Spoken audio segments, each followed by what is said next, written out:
வணக்கம் மக்களே. நம்ம கார்த்திகதையில் ஜூலை 24 என்ன நடக்க போகுது அப்படிங்கிறத பற்றி தாங்க இந்த வீடியோவில் இப்போ நம்ம பார்க்க போகிறோம். வீடியோவுக்கு மறக்காமல் லைக் பண்ணிக்கோங்க.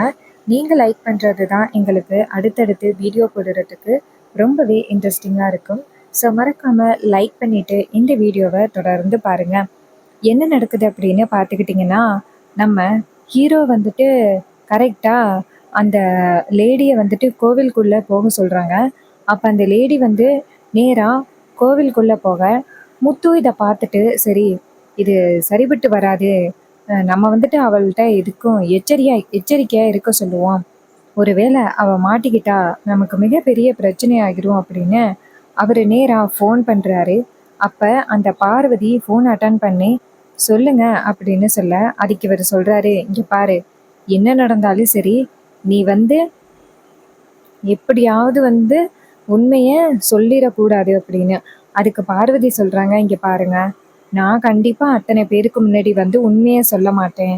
நீங்கள் எனக்கு தேவையான பணம் தரேன்னு சொல்லிட்டீங்க. அந்த ராஜா மேலே இப்படி பொய் பழி போட்டா எனக்கு அந்த காசு மட்டும் போதும். நான் காசை வாங்கிக்கிட்டேன்னு சாயந்தரமே நான் ஊருக்கு கிளம்பிடுவேன் அப்படின்னு. இதை கேட்டதும் முத்து சொல்கிறாரு, சரி சரி ஓகே, சரி நான் ஃபோனை கட் பண்ணுறேன் அப்படின்னு சொல்லிட்டு அவர் ஃபோனை வைக்கிறாரு.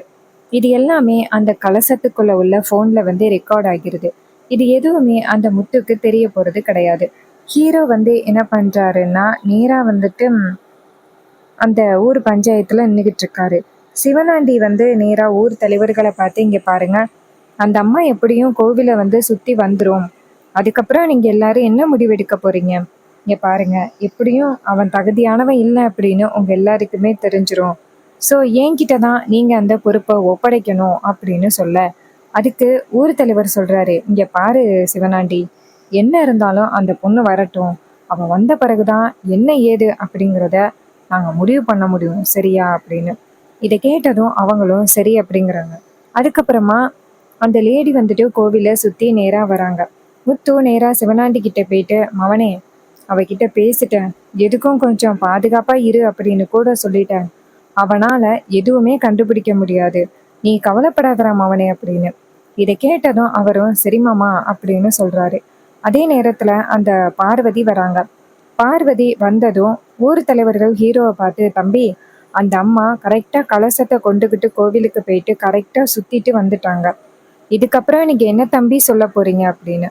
அப்போ ஹீரோ சொல்கிறாரு, இங்கே பாருங்க ஊர் தலைவரே, அந்த அம்மா கலசத்தை கொண்டுக்கிட்டு கோவிலுக்குள்ளே போனாங்கல்ல, அந்த கலசத்துக்குள்ளே நான் ஃபோனை போட்டு அனுப்பினேன். அந்த ஃபோன் ரெக்கார்ட் மோடில் இருக்குது. அவங்க கோவிலுக்குள்ளே போன பிறகு கண்டிப்பாக இதுக்கு சம்மந்தமானவங்க கிட்ட ஃபோன் பேசியிருக்கிறதுக்கு நிறைய வாய்ப்புகள் இருக்குது. ஸோ நீங்கள் அதை எடுத்து பார்த்தீங்கன்னாலே அவங்க என்ன பேசியிருக்காங்க அப்படிங்கிறது தெரிஞ்சு போயிடும். இதை கேட்டதும் ரொம்பவே அதிர்ச்சி ஆகுறாங்க அந்த பார்வதி. அப்போது சிவனாண்டியும் ஷாக் ஆகுறாரு. முத்து சிவனாண்டியை பார்த்து, மவனே அவ்வளோதான்டா, நான் வேற அந்த பார்வதிக்கு ஃபோன் பண்ணி பேசினேனே அப்படின்னு. அப்போ சிவனாண்டி சொல்கிறாரு, ஐயோ சித்தப்பா, தேவையில்லாமல் இப்படி நம்மளே பிளானை சொதப்பிட்டோமே, அந்த ஃபோன் எடுத்து அந்த பார்வதி எப்படிப்பட்டவ அப்படிங்கிறத கண்டுபிடிக்க போகிறாங்களே, இப்போ என்ன பண்ணுறது அப்படின்னு. இதை கேட்டதும் அந்த பார்வதி சொல்கிறாங்க, இங்கே பாருங்கய்யா, அப்படியெல்லாம் நான் கோவிலுக்குள்ளே போய் நான் யாருக்கிட்டையும் பேசவே இல்லை, நீங்கள் வந்துட்டு அதை ஆராயணும் அப்படின்னு அவசியம் இல்லை, நான் யாருக்கிட்டையும் பேசவே இல்லை அப்படின்னு.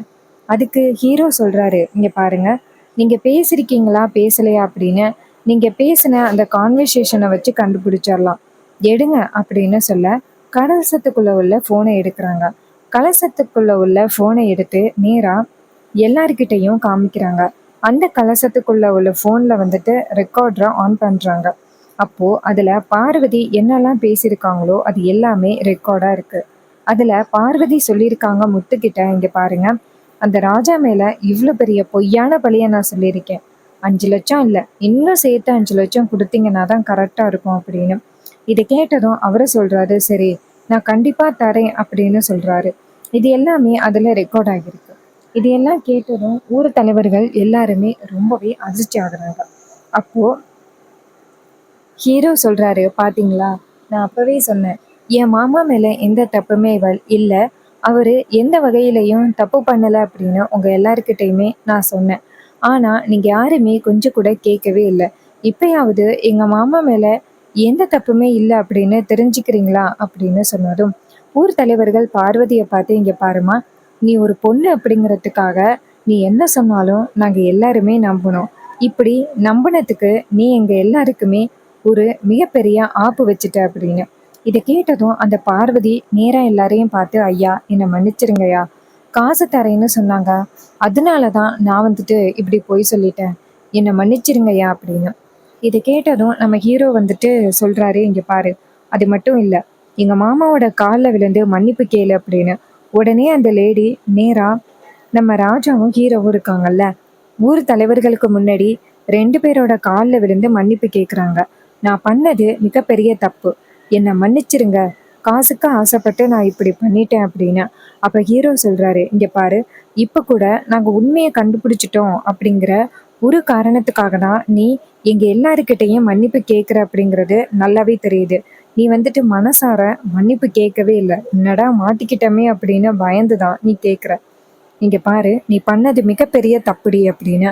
அப்ப பார்வதி ஊர் தலைவர்களை பார்த்து, ஐயா நான் காசுக்கு ஆசைப்பட்டு தான் ஏன் இப்படி பண்ணிட்டேன், தயவு செஞ்சு என்னை மன்னிச்சிருங்க ஐயா, நான் இதுக்கப்புறம் இந்த ஊர் பக்கமே வரமாட்டேன் அப்படின்னு.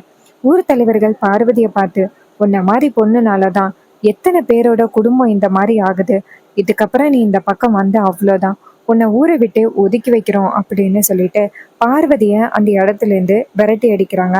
பார்வதி ரொம்ப சோகமா நேரா அந்த இடத்துல இருந்து கிளம்புறாங்க. இதை பார்த்துட்டு சிவனாண்டியும் முத்துவும் அதிர்ச்சி ஆகுறாங்க.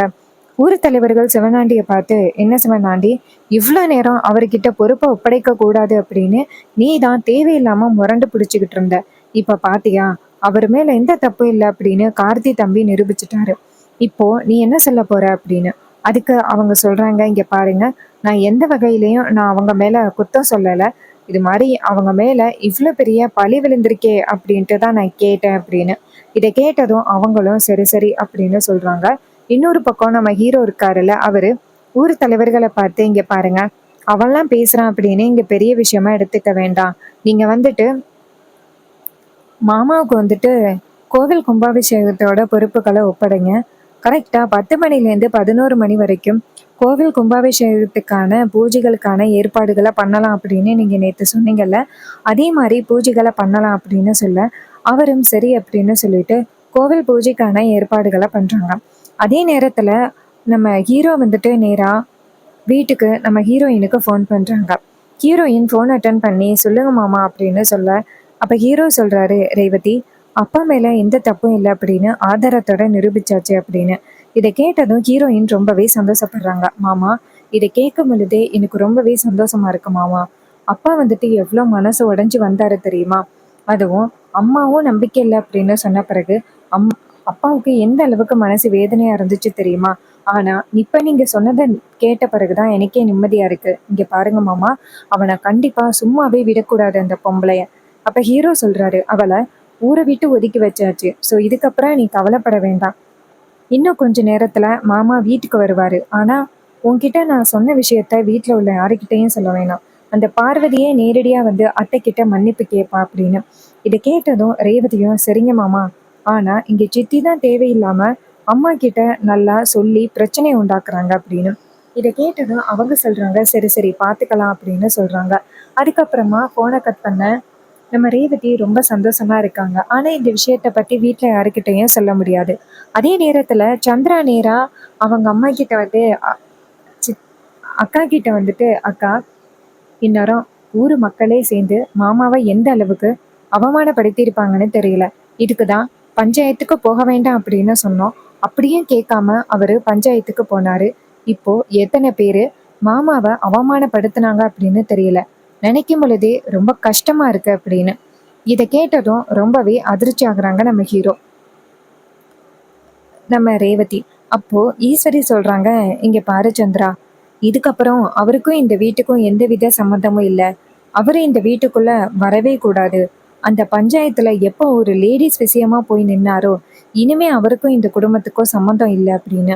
அப்ப சந்திரா நினைக்கிறாங்க, அடியே அக்காக்காரி, என்னையும் என் புருஷனையும் பிரிச்சியல்ல, இங்க 2 பேரையும் பிரிச்சதுக்கு தான் நீ சரியான தண்டனையை அனுபவிக்கிறடி அப்படின்ட்டு அந்த வில்லி மனசுக்குள்ள நினைக்கிறாங்க. வில்லி நேரா அவங்க அக்காவை பார்த்து, அக்கா பாவக்கா மாமா, அவரை வீட்டை விட்டு அனுப்புனியன்னா எங்க போவாரு? ஈஸ்வரி சொல்றாங்க, அவருக்கு தான் பெத்த தாய் இருக்காங்களே, அங்க போய்க்கட்டும்.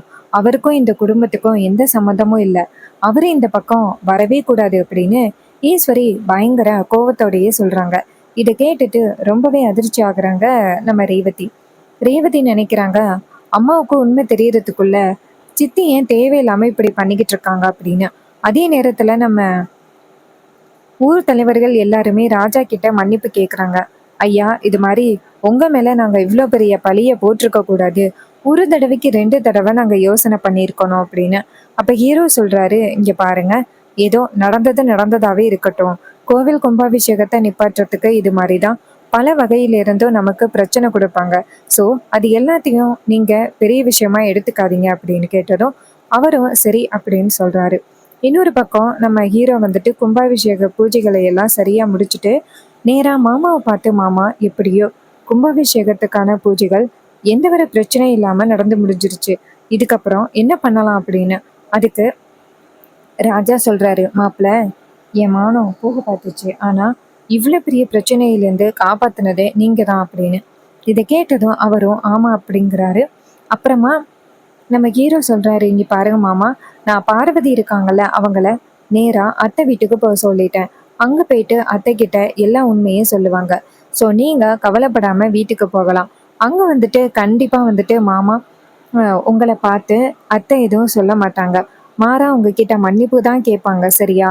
இதை கேட்டதும் அவரும் சரிங்க மாப்பிள்ள. ஈஸ்வரி என் மேல சந்தேகப்பட்டதை நினைச்சு பார்த்தாதான் இப்ப கூட எனக்கு மனசுக்கு வேதனையா இருக்கு. அவ போய் என்கிட்ட இப்படி என்னை வந்துட்டு சந்தேகப்பட்டுட்டாளே அப்படின்னு தான் மனசுக்கு ரொம்பவே கஷ்டமா இருக்கு. அப்ப ஹீரோ சொல்றாரு, மாமா, சந்தர்ப்பங்களும் சாட்சிகளும் அப்படி அமைஞ்சதுனாலதான் உங்க மேல அவங்க சந்தேகப்பட்டுட்டாங்க. மத்தபடி உங்க மேல எந்தவித தப்பும் இல்ல மாமா, நீங்க கவலைப்படாதீங்க அப்படின்னு. இதை கேட்டதும் அவரும் சரி அப்படின்னு சொல்லிட்டு போனை கட் பண்றாரு. அதே நேரத்துல நம்ம ஹீரோவை காமிக்கிறாங்க. நம்ம ஹீரோ என்ன பண்றாருன்னா நேரா வந்துட்டு மாமாவை வீட்டுக்கு அனுப்பிடுறாரு. அதே நேரத்துல அந்த பார்வதியும் இன்னொரு ஆளும் இருக்காங்க. அவரும் நிக்க, அப்ப ஹீரோ நேரா பார்வதி கிட்ட போயிட்டு, இங்க பாருங்க, 2 பேருமே போயிட்டு நேரா அத்தை கிட்ட என்னெல்லாம் நடந்துச்சோ எல்லாத்தையுமே 2 பேருமே போய் சொல்லணும். அதுல ஏதாவது ஒரு விஷயத்த மறைச்சிங்க அப்படின்னா கண்டிப்பா உங்களை நான் சும்மா விட மாட்டேன், ஞாபகத்துல வச்சுக்கோங்க அப்படின்னு. இதை கேட்டதும் அவரும், இங்க பாருங்க, நான் கண்டிப்பா எந்த விதத்திலையும் மறைக்க மாட்டேன் அப்படின்னு சொல்ல, அதுக்கு ஹீரோ சொல்றாரு, ஒரு வேளை மறைச்சிங்க அப்படின்னா கண்டிப்பா உங்களை அதிகாரிங்க கிட்ட பிரிச்சு கொடுக்குற மாதிரி வரும், ஞாபகத்துல வச்சுக்கோங்க அப்படின்னு. இதை கேட்டதும் அவங்க சொல்றாங்க, சரிங்க சார், நான் கண்டிப்பா போயிட்டு உண்மையை சொல்லிடுவேன் அப்படின்னு. அதுக்கப்புறமா அந்த பார்வதியும் அந்த ஆளும் நேரா வந்துட்டு கிளம்புறாங்க நம்ம ராஜாவோட வீட்டுக்கு. இன்னொரு பக்கம் ஈஸ்வரி உட்காந்துருக்க. அப்போ சந்திரா நேரா அவங்க அக்கா கிட்ட வந்துட்டு, அக்கா, கண்டிப்பா மாமா இன்னும் கொஞ்ச நேரத்துல வீட்டுக்கு வர போறாரு. நீ என்னக்கா முடிவெடுக்கிற? மாமாவுக்கு வந்துட்டு வீட்டுக்குள்ள அனுமதி கொடுக்க போறியா, இல்ல மாமா இதுக்கப்புறம் வீட்டுக்குள்ளேயே வரக்கூடாது அப்படின்னு சொல்ல போறியா? என்னக்கா சொல்ல போற அப்படின்னு சொல்ல. அப்ப ஈஸ்வரி சொல்றாங்க, இங்க பாருடி, அவர் மேல எப்ப இவ்வளவு பெரிய பழி விழுந்துச்சோ இனிமே அவருக்கும் எனக்கும் எந்த சம்மந்தமும் இல்லை அப்படின்னு தான் நான் சொல்ல போறேன். அதுல எந்த வித மாற்றமும் இல்லை. அவர் வரட்டும், நான் பாத்துக்கிறேன் அப்படின்னு ஈஸ்வரி பயங்கர கோவத்தோட சொல்றாங்க. இதையெல்லாம் கேட்டுட்டு ரொம்பவே சந்தோஷப்படுறாங்க சந்திரா. எப்படியாவது இந்த குடும்பத்தை பிரிக்கணும் அப்படின்னு நினைச்சோம், இப்போ நம்ம நினைச்சதுதான் நடந்துகிட்டு இருக்கு அப்படின்னு அந்த வில்லியும் ரொம்பவே சந்தோஷப்படுறாங்க. அண்ட் இந்த கதை உங்களுக்கு பிடிச்சிருக்கா? இந்த கதை பிடிச்சிருந்துச்சுன்னா இந்த வீடியோவுக்கு மறக்காம லைக் பண்ணிக்கோங்க. நீங்க லைக் பண்றது தான் எங்களுக்கு அடுத்தடுத்து வீடியோஸ் போடுறதுக்கு ரொம்பவே இன்ட்ரெஸ்டிங்கா இருக்கும். ஸோ மறக்காம லைக் பண்ணிட்டு இந்த வீடியோவை நீங்க தொடர்ந்து பாருங்க. ஸோ நம்ம அதிகமா நேச்சர் சம்பந்தமான வீடியோஸ் தான் நம்ம ஷேர் பண்ணிக்கிட்டு இருக்கோம். உங்களுக்கு நேச்சர் சம்பந்தமான வீடியோஸ் பிடிக்கும் அப்படின்னா நம்மளோட சேனலை சப்ஸ்கிரைப் பண்ணி ஃபாலோ பண்ணிக்கோங்க. தேங்க்யூ ஃபார் வாட்சிங். See you on next video.